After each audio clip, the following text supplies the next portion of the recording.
Former bodyguard that Tekashi 6ix9ine is testifying against, or some would say snitching against, is the same man who kidnapped him at gunpoint last summer, and now we have footage of the whole incident. Nigga, give me everything, nigga. Get out. Get out. Get out. Get in the car. Get in the car. Get in the car, nigga. Federal prosecutors played the video in court, and it shows Tekashi in his driver's car, and they are hit from behind, and then suddenly two men are at Tekashi's door, snatching him out of the car at gunpoint, telling him, "We're going to shoot you." Get in the car. We're going to shoot you. No, you say get in the car. Get in the car. Open it. Go ahead. Shop. Open the door. Let me open it. Let me open it. I'll give you everything. The bodyguard, Anthony Harv Ellison, had actually been fired by Tekashi shortly before this kidnapping incident.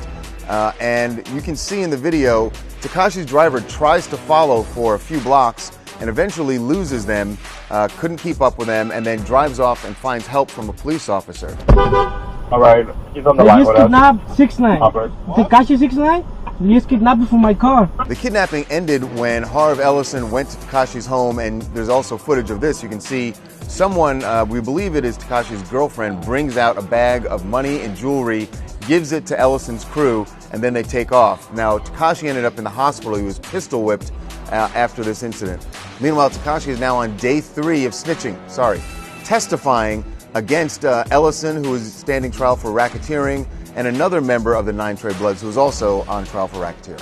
He also testified about the amazing LAX fight and shed light on what really happened. God. Oh my God. Oh my God. This is too crazy. Basically, they saw these hot chicks and they started trying to help him with the luggage, and the boyfriends came and then they got into it. And like a really Hollywood script, Tekashi missed every shot. Aaron Carter is giving up his assault rifles. We talked to him, and he said that yesterday he believed his brother Nick, who got a restraining order against him, was going to call the cops to come to his home and take away his gun. So he says that he beat Nick to the punch, and he called cops himself. They came over. They said, look, we're not going to take your guns away. There's no reason to legally. And Aaron said, look, I am going on tour tonight. I'm driving out of the state. So I'd like you to hold my assault rifles. I don't want to keep them in the house because I don't have a safe. I don't feel safe having them in the house because I think somebody might break in. And he said once more, when I get back, I'm getting rid of the assault rifles. Aaron says he's going to give back his assault rifles because he feels they're excessive, but he's going to keep his pistol and his shotgun for protection.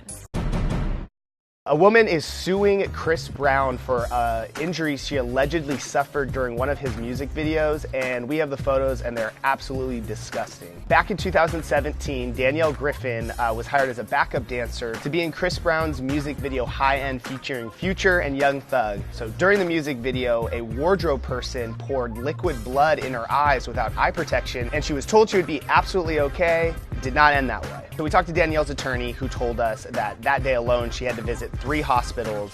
She was holed up in her apartment for months, which caused her to drop out of grad school and miss a ton of work.